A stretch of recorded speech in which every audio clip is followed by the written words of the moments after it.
أعوذ بالله السميع العليم من الشيطان الرجيم بسم الله الرحمن الرحيم وصلى الله على محمد وعلى آله وصحبه وسلم رضيت بالله ربا وبالإسلام دينا وبمحمد صلى الله عليه وسلم رسولا ونبيا رب أعوذ بك من همزات الشياطين وأعوذ بك رب أن يحضرون ولا حول ولا قوة إلا بالله العلي العظيم.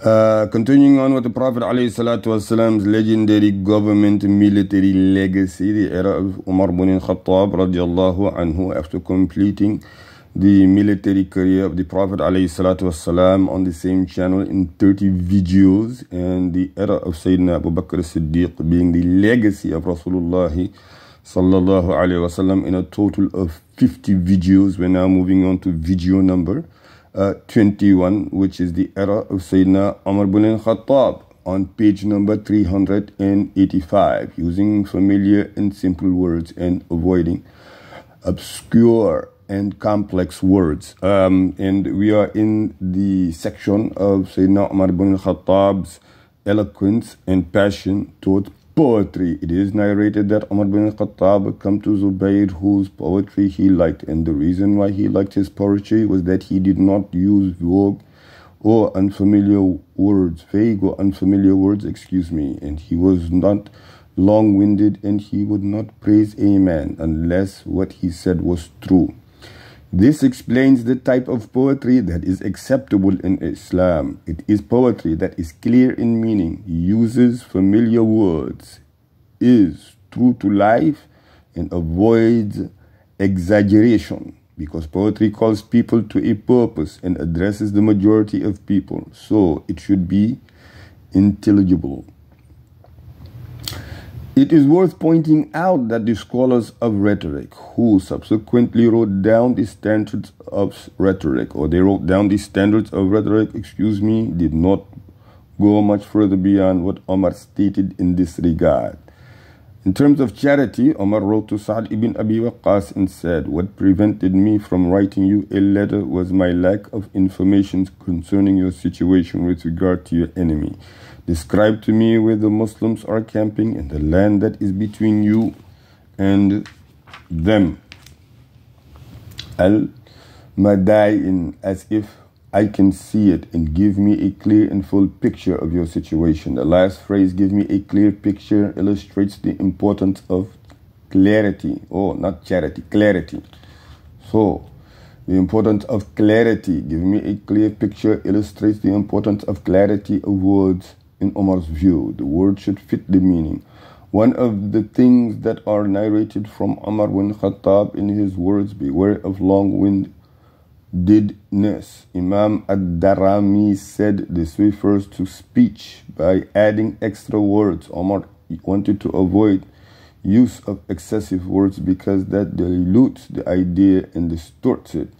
The beauty of the right word in the right place. Umar was repelled by words used in the wrong places because that distorts the meaning and undermines the beauty of the words. For example, when Suhaim, the slave of Banu al-Hashas, said in a verse, "Gray hair and Islam are sufficient deterrent from sin for a man." Umar said, "If you had said Islam before gray hair, I would have liked what you said." That is because with his good taste, he understood that Islam is the stronger deterrent both before one develops gray hair and after, so it should have been mentioned first in accordance with its importance and the impact it has on people's hearts. This is what was lacking in this line of verse. Infrastructure development and crisis management at the time of Sayyidina Umar ibn Khattab. 5.1. Umar expanded the masjid of the Prophet ﷺ and incorporated the house of Al-Abbas ibn Abdul Muttalib into it. The expansion stretched 10 cubits towards the Qibla, 20 cubits towards the west, and 70 cubits towards the north. We built it with bricks and palm leaves, made its pillars of wood, and gave it a roof of palm leaves, which is stuccoed to protect the people from the rain. He forbade adorning the mosque with red or yellow, lest to distract the people from their prayer. The mosque had a dirt floor, which he paved with stones so that it would be cleaner for those who were praying and more comfortable for walking on. Umar also did some simple alterations to the Masjidul Haram in Mecca. He moved Maqam Ibrahim, which was attached to the Kaaba, to the place where it is now, to make it easier for the people to do tawaf and to pray. And he put the cabinet over it. He bought the houses around the mosque and demolished them to add that space to the mosque. Some of the neighbors of the mosque refused to sell their houses, so he demolished them and kept the money for them to take later on. He also built low walls around the mosque so that the lamps could be placed on them. During the Jahiliyyah, the cover of the Kaaba was made of leather. The Prophet covered it with Yemeni cloth. Then Umar covered it with the Qabati cloth, which is a fine white Egyptian cloth. Mosques were built in the new cities during Umar's Khilafah. When Sa'd ibn Abi Waqqas laid the foundations of Jamia Mosque in Kufa, Utbah ibn Ghazwan laid the foundations of the Jamia Mosque in Basra. And Amr bin al-As laid the foundation of the Jami Mosque in Al-Fustat. These large mosques were places where the Muslims came to pray and where they got to know one another and studied together, where judgments were passed and the commands of the Khalif were received. 5.1.1 Roads and means of transportation by land and sea. The Khalif Umar allocated a share of the Muslim public funds to strengthening the communications between the regions of the Islamic State. Umar set aside a large number of camels, which were a means of transportation available at that time, to make it easy for those who had no mounts to move between the Arabian Peninsula, Syria, and Iraq. He also set up something known as Dar'at Daqiq, lit house of flour, which was a place where the lit house of Sawiq, which is a place where these flour, dates, and raisins and other requirements of life were stored, which could be used by stranded wayfarers and guests who were strangers. On the road between Mecca and Medina, he provided whatever travelers would need and mounts to take them from oasis to oasis. Umar was following the guidance of the Quran, which suggested that cultural development requires effective communications, which leads to security, so the traveler did not need to carry water or provisions with him. And Umar used instructions to the tribes, generals, and governors, telling them to do the same. It was narrated from Kathir ibn Abdullah from his father that his grandfather said, "We came with Umar ibn Al-Khattab for Umar in the 17th year of Hijriya, and the people of the Oasis on the way asked him to let them build their houses between Mecca and Medina, where they had been nothing before. And he gave them permission, but he stipulated that the wayfarers had more right to the water and shade." We also see Umar's interest in keeping the roads in good repair in the treaties that he made with some of his governors in the lands that had been conquered. When Nahawand was conquered, the people of the two rivers, the Bahradhan and the Dinar, came and asked Hudayfa ibn al-Yamama for protection in return for paying the jizya. He wrote a treaty for the people of each river, in which he said, "In the name of Allah, Jalla Jalaluhu, the most gracious, the most merciful."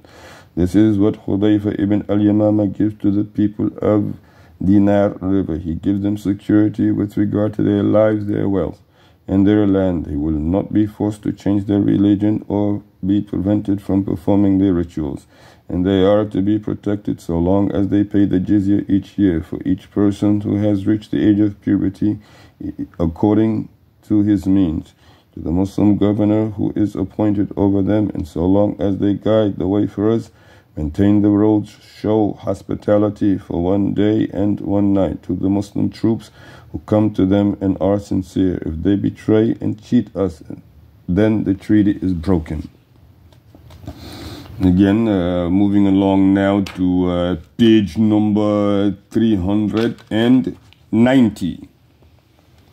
Witnessed by Al-Qaqa ibn Amr and Nu'man ibn Maqram, written in Muharram, 19th year of the Hijriya. From this document we can see that Umar understood the basic principles of civilization, and he made the maintenance of roads, which is vital for any nation to engage in trade and warfare, compulsory on the people of the conquered lands. From 16th of the Hijri onwards, Umar's ambition was focused on establishing cities in Iraq, digging waterways, and repairing bridges. In Iyad's treaty with the people of Ar-Rahiyah, it says, "In the name of Allah," this is a letter from Iyad ibn Al-Ghammam to the bishop of Ar-Rahiyah, "if you open the door of the city on the basis that you will pay me a dinar and 2 muds of wheat for every man, you, your lives, your wealth, and those who are with you will be safe.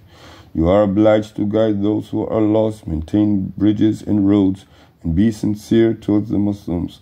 Allah is my witness, and Allah is sufficient as a witness." When Umar ibn Al-Khattab, may Allah have mercy on him, learned that there used to be a waterway that ran between the Nile from a place near the fortress of Babylon to the Red Sea, which used to connect the Hijaz to Egypt and facilitate trade.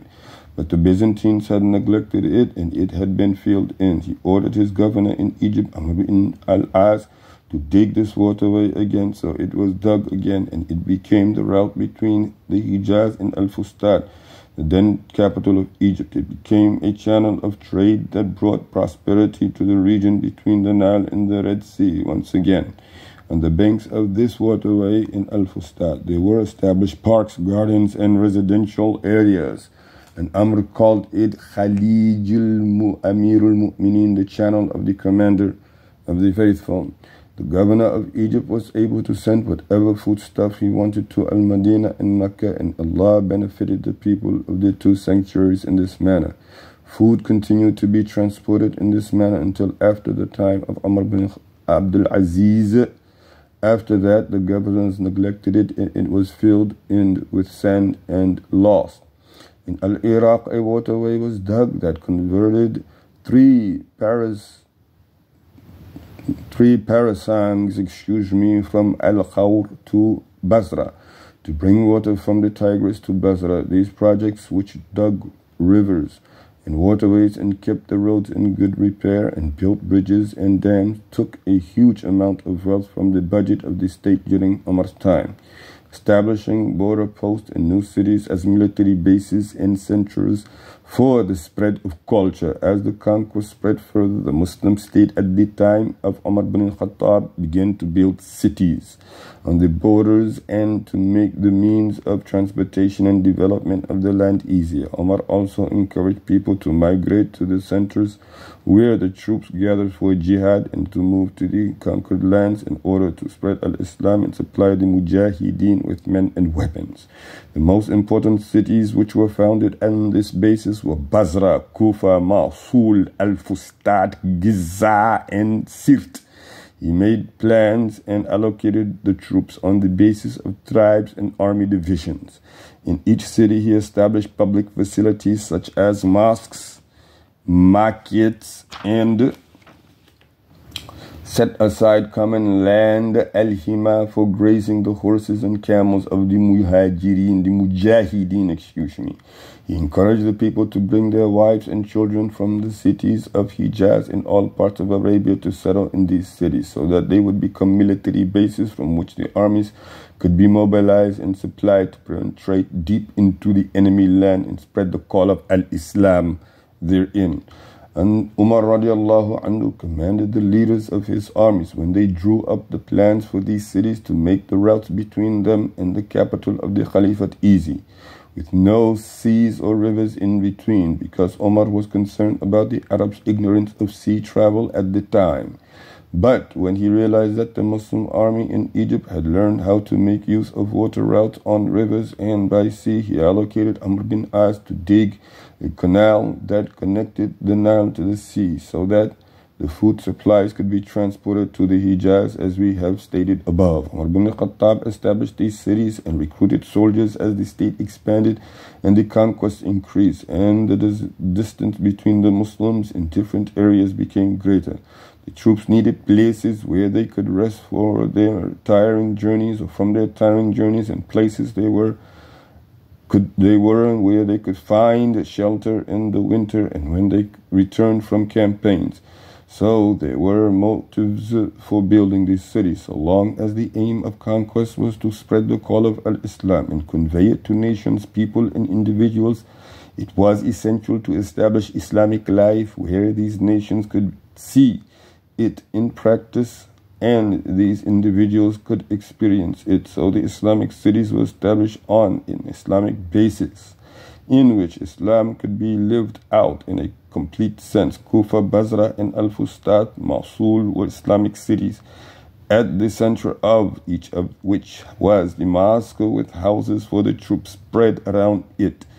In these model cities, the Islamic idea showed its strength and foundations.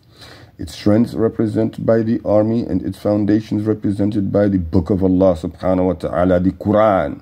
These were societies which applied the rulings of Allah in full to themselves and in all their affairs. They were always ready to shed blood for the sake of Allah. From these societies, Al-Islam emerged as a light to the conquered lands. It guided the inhabitants of those lands, applied justice in its ruling, and accepted those who became Muslim. These were the most brilliant methods of spreading the message and presenting it to those who were not familiar with it. No Islamic cities were built in Syria, however, because there were many houses there which had been abandoned by the Byzantines when they left, and which were taken over by Muslims, so there was no need to build new ones.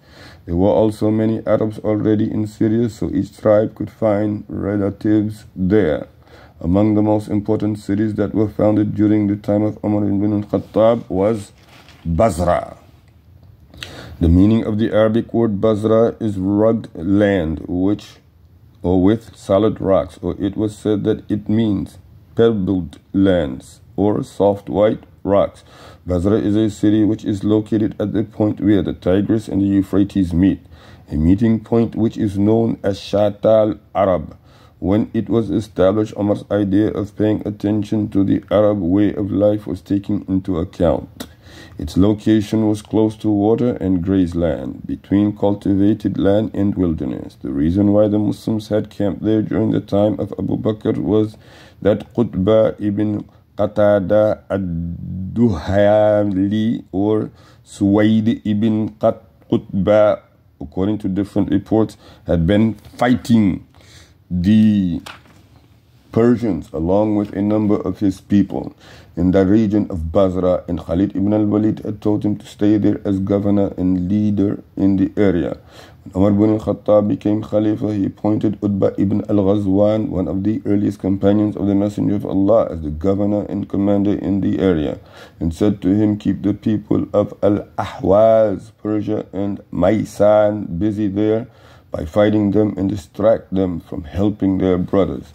And he commanded Utbah or Suwaid to join him. So Utbah went with more than 300 men, and Utbah joined him with those who were with him of Bakr ibn Wa'il and Tamim, and captured there in Rabiul Awal, 14th year of Hijriya. Utbah consulted Umar with regard to establishing a city in Basra, and he commanded him to choose a place that was close to water and pasture land. He chose the site of Basra and wrote to Umar saying, I have found the land that is between cultivated land and wilderness, with ponds and reeds nearby. Umar wrote back telling him to settle there. So he settled there and built its mosque from the reeds and built his governor's house near the mosque. The people built 7 residential areas from the reeds too, because there were so many available there. When they went out on military campaign, they would pull up the reeds and stack them in piles until they came back from the campaign. Then they would rebuild the houses, but the reeds were burnt in a fire. So they asked Umar for permission to build with adobe bricks, and he gave them permission. that was during the governorship of Abu Musa al-Ashari, after Utbah had passed away in the 17th year. After Hijriya, Abu Musa al-Ashari built the mosque in the governor's house with adobe and mud and gave it a thatched roof. Then he rebuilt it with stones and bricks and allocated areas to different tribes. He made the main streets 60 cubits wide, the other streets 20 cubits wide, and the valleys 7 cubits wide. In the middle of each loop of houses they left a spacious area to tie their horses and bury their dead, and the houses were joined on one to another. Umar ordered Abu Musa al-Ashari to dig a channel for the people of Basra. So he dug the channel of Al-Abla towards Basra for a distance of 3 parasangs. Thus the Muslims became pioneers in the area of town planning, and the Muslims of Basra became rich as the result of the conquest of Al-Abla, Dast, and Maysan. People were motivated to come and settle there, and they came seeking wealth as those who came before them had come seeking jihad. So a mixture of tribes and a mixture of ambitious individual and merchants came to Basra, and its number of inhabitants increased greatly. From this historical report, researchers have concluded the military and economic considerations that Umar had in mind when he founded the cities. These cities were established on the fringes of Arab lands, next to non-Arab lands, so that they could serve as strongholds which the enemy could not hope to get past. These locations were suitable for Arabs because the Arabs at the time formed the majority of the forces who were engaged in jihad for the sake of Allah, and they could not live anywhere else. There was grazing. They could not live anywhere unless there was grazing, for their camels, as Umar radiallahu anhu explained. Locations for cities were chosen at the edge of wild land belonging to the Arabs so that they could find the pasture they needed for their flocks.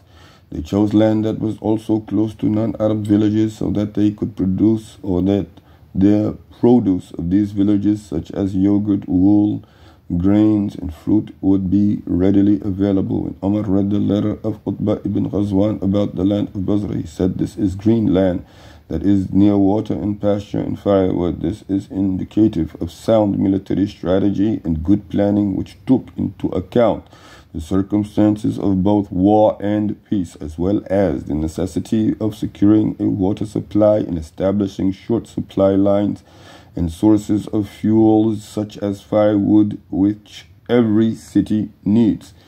It was also important to ensure that there were no natural obstacles such as rivers which would prevent support from the seat of the Khalifa from reaching the battlefront. The cities were also organized according to the tribal system of the army.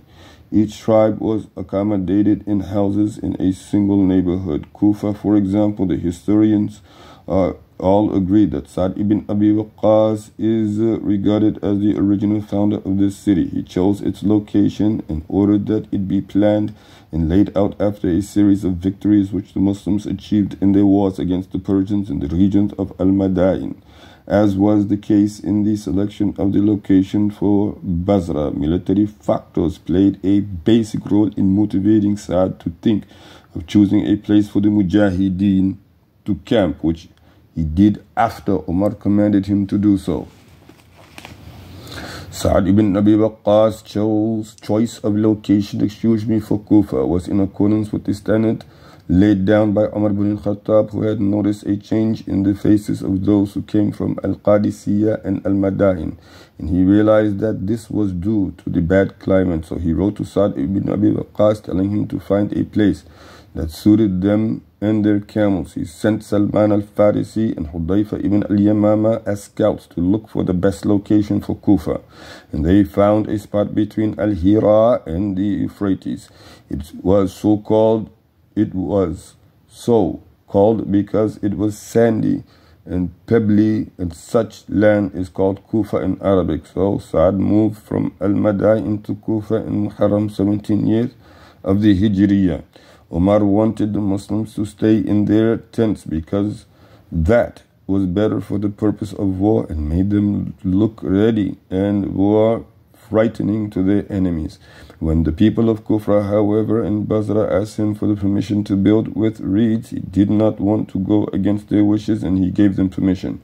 So the people built with reeds. Then the fires of Kufa and Basra destroyed the reeds, so they asked Umar for permission to build with adobe, and he said, yes, do that, but no one of you should have more than 3 rooms. Excuse me, and do not. So he actually said, and I quote, do that, but no one of you should have more than 3 rooms, and do not compete in constructing tall buildings. Umar wrote to Utbah and the people of Basra with similar instructions. He put Asim ibn Abdullah Abu al-Jarda in charge of the settlement and construction of Kufa, and Abu al-Hayyaj ibn Malik al-Asadi in charge of the settlement and construction of Basra. Abu al-Hayyaj planned the layout of Kufa in accordance with Umar's instructions. The main roads were to be 40 cubits wide, secondary roads were to be 30 cubits wide, lesser roads were to be 20 cubits wide, and the alleys were to be 7 cubits wide, and there was nothing narrower than that. The first thing that he planned was... Moving on now to page number 398, the city's mosque. Then a skilled archer stood in the middle of the city and shot arrows to his right and his left, in front of him and behind him. Then he ordered that construction should begin outside the area defined by the arrows. In front of the mosque, he built a canopy for shade, which covered 200 square cubits and was supported on columns of marble. They built a mosque facade near the mosque with the roadway between the 2 buildings, and they put the treasure Baytul Mal in that house. The construction was done by Ruzaba al-Farisi. After it was founded, it was inhabited by Muslim Mujahideen, then by a Persian group of 4,000, which was one of the brigades of Rustam, who were known as the troops of Shahin Shah, and who sought safety to camp wherever they wanted and to make alliances with whomever they wanted and to be given some salary. Saad gave them what they wanted. They had a leader whose name was Daylam, and they were known as Hamra Daylam. Kufa was also settled by some of the Jews and Christians of Najran. When Umar expelled them from the Arabian Peninsula, they settled in the area of Kufa, which became known as An-Najraniyah. After the establishment of Basra in Kufa, they became important and famous as centers of jihad and knowledge and literature throughout the Muslim world. The seat of power moved there from the Hijaz when Ali ibn Abi Talib radiallahu anhu adopted Kufa as the seat of his khilaf. After the center of Islamic power moved to the cities in general, or after the center of Islamic power moved to the cities in general. Inshallah, we will stop here on page number 399 and pick it up on the video number 22. سبحانك اللهم وبحمدك وتبارك اسم ربك وتعالى جدك ولا إله غيرك ولا حول ولا قوة إلا بالله العلي العظيم. سبحان ربك رب العزة عما يصفون والسلام على المرسلين الحمد لله رب العالمين.